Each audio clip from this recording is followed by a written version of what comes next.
Hello दोस्तों, तो आज मैं आपको पढ़ाने वाला हूं बिलियन चैप्टर का बेसिक।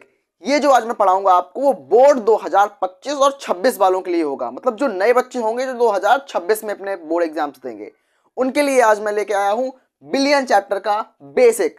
यहां से पढ़ना स्टार्ट करोगे तो बिल्कुल आप जीरो से एडवांस पे जाओगे। एडवांस लेवल की स्टडी करना चाहते हो तो जल्दी शुरू करो। जो जल्दी करेगा वो बेहतर नहीं बेहतरीन रिजल्ट लेके आएगा।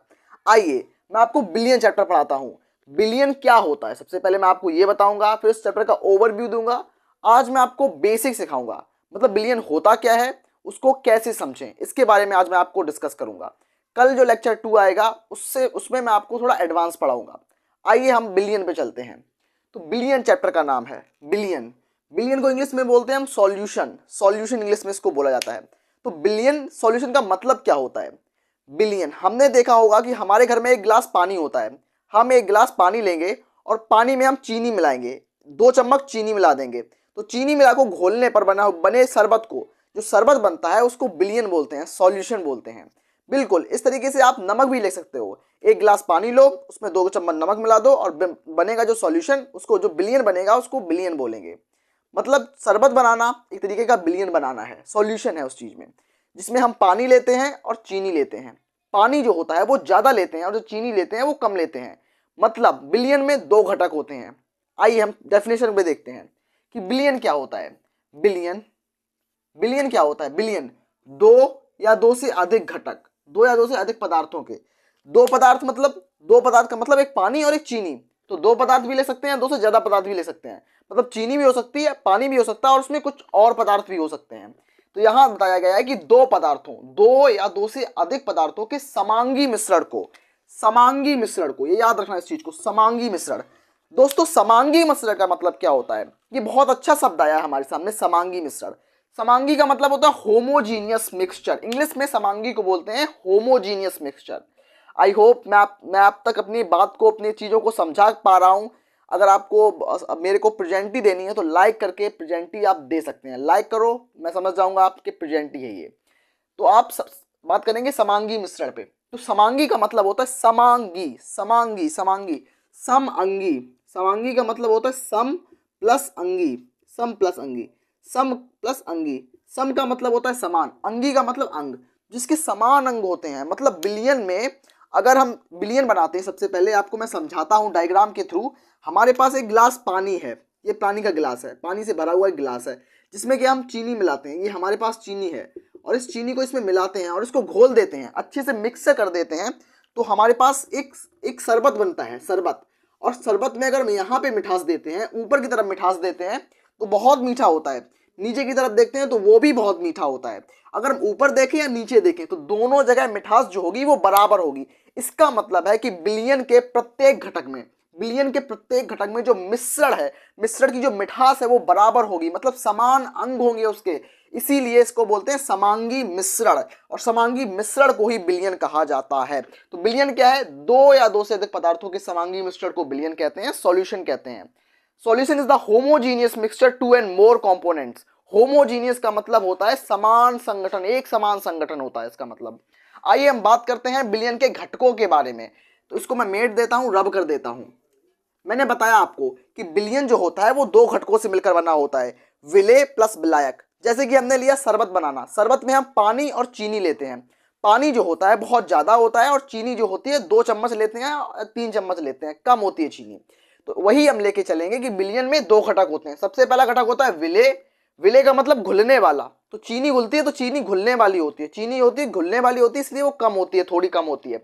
विलायक, विलायक को इंग्लिश में बोलते हैं सॉल्वेंट और विलेय को इंग्लिश में बोलते हैं सॉल्यूट। तो सॉल्यूट क्या होता है और सॉल्वेंट क्या होता है, आइए इस पे बात करते हैं। वह घटक, बिलियन क्या होता है? घटकों से मिलकर बना होता है, चीनी और पानी से मिलकर बना होता है। तो ये दोनों क्या है? घटक हो गए इसके। तो घटक क्या है? तो वह घटक जो कम मात्रा में उपस्थित होता है। किसमें कम मात्रा में उपस्थित होता है? विलियन में। विलियन को बनाने के लिए हमें घटकों की आवश्यकता होती है और जो घटक विलियन में कम होता है उसको विलेय बोलते हैं। जैसे कि विलेय बोलते हैं, जैसे कि हमने एक गिलास पानी लिया, उस पानी में हमने चीनी डाल दी, चीनी को मिक्स कर दिया। तो चीनी क्या है? ज्यादा होगी या कम? ऑब्वियसली कम होगी। तो कम है मतलब वो विलेय है। चीनी जो इसमें विलेय हो जाएगी, चीनी इसमें विलेय हो जाएगी। विलायक, वह घटक जो बिलियन में अधिक मात्रा में उपस्थित होता है। विलियन मैंने बताया वही कि चीनी, पानी और चीनी का मिक्सचर। तो पानी और चीनी के मिक्सचर में जो ज्यादा है मतलब क्या है, अधिक मात्रा, जिसकी अधिक मात्रा होती है मतलब पानी की अधिक मात्रा होती है। तो पानी क्या है, विलायक, पानी एक विलायक हो गया और उसमें घुल रहा है, विले है, विले क्या है, चीनी। तो वही मैंने आपको बताया कि बिलियन के बारे में कि बिलियन दो या दो से अधिक पदार्थों का समांगी मिश्रण होता है, मतलब एक समान मिश्रण होता है, होमोजीनियस सॉल्यूशन है बिलियन। और उसमें क्या क्या, बिलियन किससे मिलकर बना होता है, तो बिलियन दो घटकों से मिलकर बना होता है, विलेय से और विलायक से। विलेय का मतलब क्या होता है, जो घटक बिलियन में कम मात्रा में उपस्थित होता है उसको हम विलेय बोलते हैं, और जो घटक बिलियन में अधिक मात्रा में मिलता है उसको हम बोलते हैं विलायक। आई होप आपको ये पूरा कॉन्सेप्ट जो है वो पूरे दिमाग में फिट हो गया होगा। अब मैं आपको बताता हूं, कुछ महत्वपूर्ण यौगिकों को बताता हूं और उनके अणु सूत्र भी आपको बताता हूं, क्योंकि इस चैप्टर में जब हम मोलरता, मोललता, मोल प्रभाज के बारे में पढ़ेंगे तो हमें उन उन यौगिक दिए जाएंगे, उन यौगिकों के अणु सूत्र पता होने चाहिए, तब हम उनका अणु भार निकाल पाएंगे। तो सबसे पहले मैं बताता हूं कुछ महत्वपूर्ण यौगिकों के अणु सूत्र। चलिए हम आगे बढ़ते हैं, तब तक के लिए आप चाहें तो अपने लिए इन सबको स्क्रीनशॉट मार सकते हैं। तो दोस्तों अब हम आ चुके हैं अपने महत्वपूर्ण यौगिक और उनके अणु सूत्र के बारे में जानने में, क्योंकि बिलियन चैप्टर जब हम पढ़ते हैं तो इसमें हमें जानना पड़ता है कि कौन कौन से यौगिक दिए जाएंगे और उन यौगिकों के अणु सूत्र पता करने पड़ेंगे हमें। तो अभी मैं कुछ महत्वपूर्ण 5 यौगिक लेके आया हूं, इन 5 यौगिकों के अणु सूत्र हमें देखने होंगे, उसके बाद हम इस बिलियन चैप्टर में आगे बढ़ेंगे। तो यूरिया, यूरिया हमने देखा होगा, यूरिया का जो अणु सूत्र होता है वो NH2CO NH2 होता है। क्या होता है, NH2CO NH2 होता है। ग्लूकोज, ग्लूकोज का जो अणु सूत्र होता है वो होता है C6H12O6, C6H12O6। बेंजीन, बेंजीन का अणु सूत्र जो होता है वो होता है C6H6, C6H6। Ethyl alcohol, ethyl alcohol का मतलब दारू, दारू के बारे में तो आप जानते ही होंगे सब। एथाइल अल्कोहल का अणु सूत्र जो होता है वो होता है C2H5OH, C2H5OH होता है एथाइल अल्कोहल, दारू का सूत्र। शर्करा, शर्करा क्या होता है, इसका सूत्र क्या होता है, C12H22O11, C12H22O11 इसका अणु सूत्र होता है, याद रखना इस चीज को।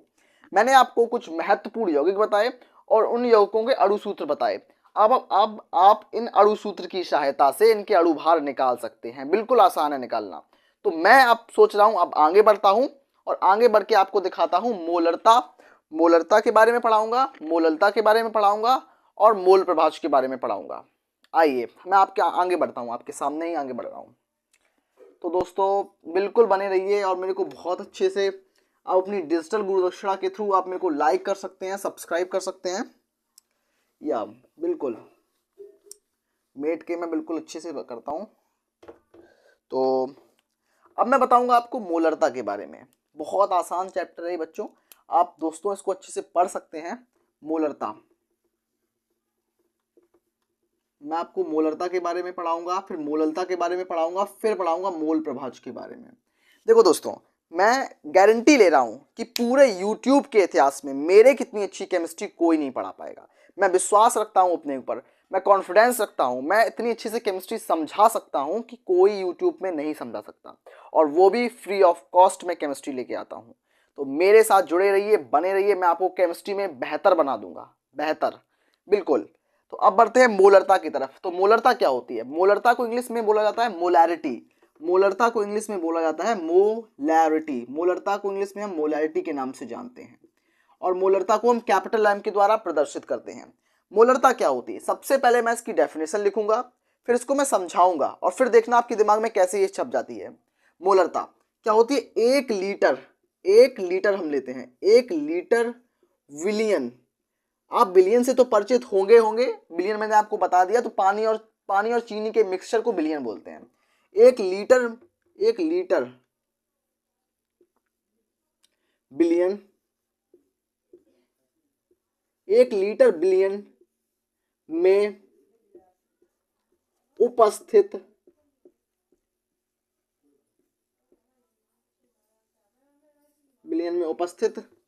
विलेय, विलेय मैंने बताया, विलेय क्या होता है, चीनी। 1 लीटर बिलियन में उपस्थित विलेय के मोलो की संख्या को बिलियन की मोलरता कहते हैं। 1 लीटर विलियन में उपस्थित विलेय के मोलों की संख्या को बिलियन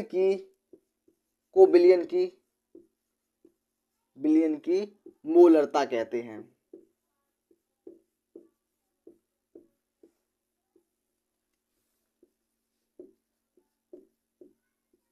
अब मैं आपको समझाऊंगा मोलरता के बारे में। देखो, अभी तो मैंने आपको किताबी भाषा में डेफिनेशन बताई, लेकिन अब मैं आपको प्रैक्टिकल दिखाऊंगा, इस चीज का प्रैक्टिकल करके बताऊंगा कि कैसे ये होता है। आइए आते हैं स्क्रीन पर। तो क्या लिखा है, 1 लीटर विलियन में उपस्थित विलेय के मोलों की संख्या को विलियन की मोलरता कहते हैं। तो सबसे पहले हमें क्या लेना पड़ेगा, 1 लीटर पानी लेना पड़ेगा। 1 लीटर हमने इसमें पानी ले लिया। हमारे पास एक बीकर है और बीकर में मैंने 1 लीटर पानी ले लिया। 1 लीटर पानी ले लिया, 1 लीटर वाटर है इसके अंदर, ले लिया हमने। अब इसमें मैं क्या करूंगा, 1 लीटर बिलियन में विलेय के मोलों की संख्या को बिलियन की मोलरता कहते हैं। तो इसमें हम 1 मोल डाल देंगे, किसके, विलेय के। कितना मोल डालेंगे, सिर्फ और सिर्फ 1 मोल डाल देंगे इसके अंदर। फिर इसकी जो हम निकालेंगे, इसकी जो सांद्रता निकालेंगे, उसको बोलेंगे मोलरता। तो क्या होगी, 1 लीटर बिलियन में उपस्थित विलेय के मोलों की संख्या। अब इसमें जितने विलेय मिलाए गए हैं, ये 1 मोल विलेय मिलाए गए, तो इसकी संख्या जो हो जाएगी बिलियन की मोलरता कहलाएगी। बिल्कुल आपको समझ में आ गया होगा। इसको मैं मेट के इसके गणितीय फॉर्मूले पे जाता हूं। मैं आपको बताता हूं कि मोलरता को हम रिप्रेजेंट करते हैं कैपिटल एम के द्वारा। कैपिटल एम के द्वारा इसको प्रदर्शित किया जाता है। कैपिटल एम के द्वारा इसको प्रदर्शित किया जाता है। कैपिटल एम के द्वारा क्या होता है, विलेय के मोलों की संख्या। विलेय के मोलों की संख्या, मोलरता बराबर क्या होता है, विलेय के मोलों की संख्या। विलेय के मोलों की संख्या, विलेय के मोलों की संख्या अपॉन विलियन का आयतन, अपॉन विलियन का आयतन। विलेय के मोलों की संख्या अपॉन विलियन का आयतन, वो भी लीटर में। आयतन वो भी हम किस में लेंगे, आयतन को हम लीटर में लेंगे। अब बात करेंगे हम मोलरता की यूनिट क्या है, मोलरता की इकाई क्या होती है। तो मोलरता को हम मोल प्रति लीटर बोलते हैं। मोलरता का मतलब है मोल प्रति लीटर।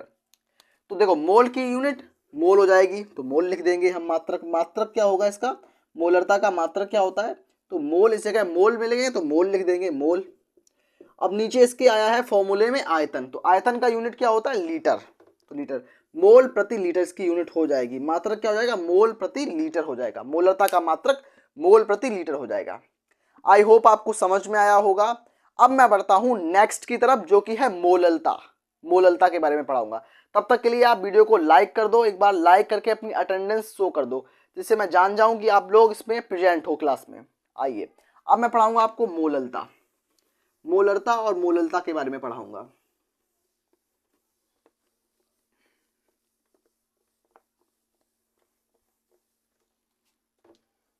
मोललता। अब मोललता पढ़ेंगे हम।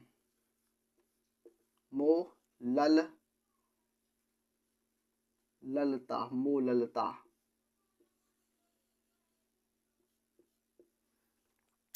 अभी हमने इसमें फर्क सिर्फ इतना है कि अभी हमने देखा था 1 लीटर लिया था, अब हम 1 किलोग्राम लेंगे। मोललता में हम 1 किलोग्राम लेते हैं और मोलरता में हम 1 लीटर लेते हैं। बस फर्क इतना है। अगर इतना फर्क समझ गए तो समझो आपको पूरा कॉन्सेप्ट आपके दिमाग में फिट हो चुका है, ये समझ लो। तो आइए मोललता पे बात करते हैं। इसकी सबसे पहले मैं किताबी भाषा लिखूंगा, फिर आपको बोर्ड पे समझाऊंगा मैं अपने तरफ से, ठीक है। मोललता क्या होता है, 1 किलोग्राम 1 किलोग्राम 1 किलोग्राम विलायक में, उसमें हमने विलियन लिया था, इसमें मैं विलायक लूंगा। 1 किलोग्राम विलायक में, विलायक मतलब पानी।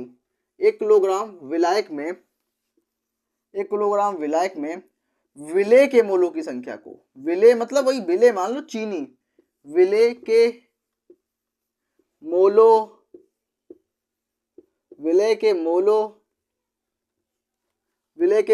की संख्या को, विलेय के मोलों की संख्या को विलियन की मोललता कहते हैं। अब हम बात कर रहे हैं मोललता की। मोललता कहते हैं, मोललता कहते हैं।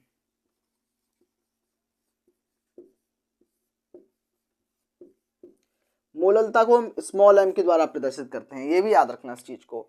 और मोललता का हम सूत्र लिखेंगे अब जब हम, तो यहाँ पे मैं इस जगह लिख देता हूँ, स्पेस करके यहाँ पे लिख देता हूँ कि मोललता का सूत्र क्या होता है। तो मोललता m बराबर क्या होता है, विलेय के मोल, जो कि अभी हमने देखा था, विलेय के मोल मतलब चीनी के मोल, विलेय के मोल, तो विलेय के मोल अपॉन विलियन अपॉन विलायक का द्रव्यमान। इसमें मैंने लिया 1 किलोग्राम विलायक, मतलब विलायक का द्रव्यमान, मतलब पानी कितना लिया है, पानी का द्रव्यमान पूछा गया है इसमें। तो क्या हो जाएगा, विलायक का द्रव्यमान, विलायक का द्रव्यमान। विलायक का भार भी लिख सकते हैं, भार और द्रव्यमान एक ही बात होती है। विलायक का भार वो भी किलोग्राम में। अब हम इसके फॉर्मूले से ही इसका मात्रक निकालेंगे। मात्रक इसका क्या हो जाएगा, मैं मात्रक यहाँ लिख दे रहा हूँ, यहाँ पे जगह की कमी इसलिए मैं यहाँ पे लिख रहा हूँ। मात्रक क्या हो जाएगा, मात्रक क्या होगा, ऊपर मोल है मतलब विलेय के मोल, नीचे भार है तो भार का मतलब किलोग्राम, तो मोल प्रति केजी, मोल प्रति किलोग्राम इसका मात्रक हो जाएगा। आई होप आपको ये पूरा कॉन्सेप्ट जो है दोनों को अच्छे से समझ में आया होगा। मैं आशा करता हूँ अगर आप चाहो तो इसका स्क्रीनशॉट मार सकते हो। और उसके बाद मैं बढ़ रहा हूँ मोल प्रभाज की तरफ। तो दोस्तों अब हम आ चुके हैं अपने नेक्स्ट टॉपिक पे, मोल प्रभाज के बारे में। मोल प्रभाज को इंग्लिश में हम मोल फ्रैक्शन भी बोलते हैं और मोल प्रभाज को हम मोल भिन्न भी बोलते हैं। तो इसको किसी भी नाम से आ जाए, आपको कंफ्यूजन नहीं होना चाहिए। तो मोल प्रभाज क्या होता है, तो मोल प्रभाज को मैं अपनी भाषा में समझाऊंगा, बहुत आसान भाषा में। मोल प्रभाज क्या होता है, किसी घटक, बिलियन में किसी घटक, तो बिलियन में किसी घटक के मोल की संख्या अपॉन बिलियन के कुल मोलों के अनुपात को मोल प्रभाज कहते हैं। मैं समझ सकता हूं आपको ऊपर से गया होगा, मैं आप समझा रहा हूं आप लोगों को। तो बिलियन में किसी घटक और उसके अलावा बिलियन के टोटल मोल, बिलियन में किसी घटक के मोल अपॉन बिलियन में टोटल मोल। जैसे कि आप क्लास में आप हो, आपके साथ 50 बच्चे और बैठे हुए हैं, तो आपके मोल अपॉन क्लास के टोटल मोल, मोल प्रभाज हो गया। उसी हिसाब से मैं देख रहा हूं, जैसे बिलियन होता है, बिलियन में चीनी प्लस पानी होते हैं, मतलब विलेय और विलायक होते हैं। विलेय के मोल अपॉन विलियन के टोटल मोल, टोटल मोल में क्या हो जाएगा, विलेय और विलायक दोनों के मोल हो जाएंगे। उस हिसाब से मैं यहाँ पे आपको समझा रहा हूँ। तो जैसे कि हम निकालेंगे XA का मतलब होता है ए क्या होता है, ए होता है विलायक, ए होता है विलायक, ए किसको बोलते हैं, ए विलायक को बोलते हैं। और जो बी होता है वो होता है विलेय, बी जो होता है विलेय होता है। और एक्स जो होता है वो होता है, एक्स जो होता है वो मोल प्रभाज होता है, एक्स जो होता है वो मोल प्रभाज होता है, मोल प्रभाज होता है। और मोल प्रभाज का जो मात्रक होता है वो कुछ नहीं होता है, मोल प्रभाज एक मात्रक विहीन राशि है, क्योंकि मोल बाई मोल कट जाते हैं और मोल प्रभाज का इसलिए कोई मात्रक नहीं होता है। आइए मैं आपको समझाता हूं। XA, ए का मतलब क्या है, विलायक, और एक्स का मतलब है मोल प्रभाज। तो विलायक का मोल प्रभाज क्या होगा, तो विलायक के मोलों की संख्या मतलब Na। एन क्या होता है, एन भी बता दूं मैं आपको, एन क्या होता है, एन होता है मोल, एन होते हैं मोल, एन को एन मतलब होता है मोल। तो क्या है XA, एक्स क्या है मोल प्रभाज, ए क्या मतलब विलायक, मतलब विलायक का मोल प्रभाज क्या होगा, तो इसके मोल अपॉन बिलियन के टोटल मोल। तो इसके मोल क्या हो जाएंगे, एन का मतलब मोल, ए का मतलब विलायक, तो विलायक के मोल, विलायक के मोल अपॉन बिलियन के टोटल मोल हो जाएंगे। समझ में आया आपको। एक्स का मतलब क्या है, मोल प्रभाज, बी का मतलब विलेय, तो विलेय का मोल प्रभाज क्या हो जाएगा, विलेय के मोल, एन का मतलब मोल, बी का मतलब विलेय, तो विलेय के मोल अपॉन बिलियन के टोटल मोल। आई होप आपको पूरा कॉन्सेप्ट जो है आपको भेजे में फिट हो गया होगा। अब मैं बढ़ता हूं नेक्स्ट कंसंट्रेटेड यूनिट, अगली सांद्रता इकाई पर, जिसका नाम है नॉर्मलता। नॉर्मलता के बारे में आपको पढ़ाऊंगा। मेरा पूरा इंटेंशन ये है बच्चों कि मैं आपको एक क्वालिटी एजुकेशन दे सकूं। इसके लिए आपको बस लाइक करना होगा, सब्सक्राइब करना होगा चैनल को, और दोस्तों में जरूर शेयर करना होगा अपनी क्वालिटी एजुकेशन बढ़ाने के लिए। अब मैं बढ़ता हूं नॉर्मलता की तरफ। तो दोस्तों अब हम आ चुके हैं नॉर्मलता के बारे में। नॉर्मलता मतलब नॉर्मेलिटी, नॉर्मेलिटी के बारे में हम पढ़ेंगे। नॉर्मेलिटी बिल्कुल मोलरता की जैसी होती है। इसमें भी 1 लीटर होता है और 1 लीटर में विलेय मिला जाता है। पानी होता है, पानी में चीनी मिलाई जाती है। चीनी में क्या मिलाया जाता है, मोल नहीं मिलाए जाते हैं इसमें ग्राम तुल्यांक मिलाए जाते हैं। तो 1 लीटर पानी में चीनी के ग्राम तुल्यांक मिला दो तो उसको बोलेंगे नॉर्मलता। हो गई, बस इतनी सी बात थी। तो नॉर्मलता क्या होती है, विलेय के ग्राम तुल्यांक अपॉन विलियन का आयतन, विलेय का ग्राम तुल्यांक, चीनी के ग्राम तुल्यांक अपॉन विलियन का आयतन, मतलब पानी और चीनी के मिक्सचर का पूरा जो आयतन है, 1 लीटर लिया ना तो पूरा आयतन लीटर में हो जाएगा। तो ये है नॉर्मलता के बारे में आपको बताया। आई होप आपको पूरा कॉन्सेप्ट जो है वो दिमाग में छप रहा होगा। अब मैं आपको आगे बढ़ते बताता हूँ कुछ नई चीज़ें, जैसे कि अब मैं पढ़ाऊंगा आपको राउल्ट का नियम, राउल्ट का नियम बताऊंगा और राउल्ट के नियम की सीमाएं बताऊंगा। वेरी इंपॉर्टेंट टॉपिक्स मैं मानता हूं इस चीज को। आइए आगे बढ़ते हैं, बिल्कुल आगे बढ़ते हैं बच्चों। तो दोस्तों अब हम आ चुके हैं इस चैप्टर के जान की तरफ। इस चैप्टर की ये जान है, इस चैप्टर की ये शान है, राउल्ट का नियम। राउल्ट का नियम जो समझ लेगा, समझो बिलियन चैप्टर उसके मुट्ठी में हो गया है। तो बिलियन चैप्टर को अपने हाथ में करने के लिए राउल्ट के नियम को समझो और राउल्ट के नियम की सीमाएं जानो, लिमिटेशंस जानो कि ये नियम कहाँ लगता है और कहाँ पे ये नियम लागू नहीं होता है। तो सबसे पहली बात ये है कि राउल्ट का नियम होता क्या है। तो राउल्ट का नियम क्या है कि किसी विलयन में किसी घटक का वाष्प दाब उसके मोल प्रभाज के समानुपाती होता है। तो बच्चों आपको ये लगा होगा कि किसी विलयन में किसी घटक का वाष्प दाब उसके मोल प्रभाज के समानुपाती होता है।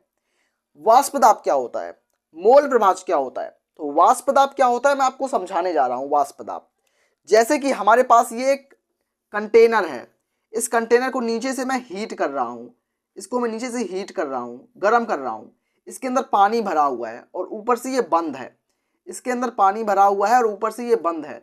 जब मैं इसको हीट करूंगा तो इसमें से वाष्प बनेगी और वो वाष्प क्या होगी, इस पे टकराएगी, इस पे दाब लगाएगी, इससे बाहर थोड़ी निकल पाएगी, कस के बंद है, इस पे दाब लगाएगी, इस पे टकराएगी, इस तरीके से इसको फोर्स देगी, इसको टकराएगी, इस तरीके से इस पे टकराएगी, कंटेनर के दीवारों पे टकराएगी, टक्कर लगाएगी। टक्कर लगाने में जो दाब लगेगा, जो प्रेशर लगाएगी, वाष्प के द्वारा लगाया गया दाब वाष्प दाब कहलाता है। मतलब इस कंटेनर में जो भी वाष्प होगी और इस कंटेनर की जो साइड्स पे, किनारों पे जो दाब लगाएगी, जो प्रेशर लगाएगी, वाष्प के द्वारा लगाया गया दाब वाष्प दाब कहलाता है, वाष्प दाब कहलाता है। और मोल प्रभाज क्या होता है, मोल प्रभाज मैं आपको बता चुका हूं। मोल प्रभाज को x के द्वारा प्रदर्शित किया जाता है। ये किसी घटक के मोलों की संख्या अपॉन बिलियन के टोटल मोलों की संख्या को मोल प्रभाज कहते हैं और ये समानुपाती होता है वाष्प दाब के। मैं अब बात करता हूं पीए। पीए का मतलब होता है, ए का मतलब होता है विलायक, पी का मतलब होता है वाष्प दाब। तो विलायक का वाष्प दाब समानुपाती होगा विलायक के मोल प्रभाज के। पीबी, पीबी का मतलब होता है विलेय, विलेय का वाष्प दाब समानुपाती होगा विलेय के मोल प्रभाज के। तो वही बताया गया है कि किसी घटक का जो मोल प्रभाज है उसके वाष्प दाब के समानुपाती होता है, या जो वाष्प दाब है वो मोल प्रभाज के समानुपाती होता है। मेरे को लगता है आपको ये नियम जो है वो दिमाग में फिट हो गया होगा।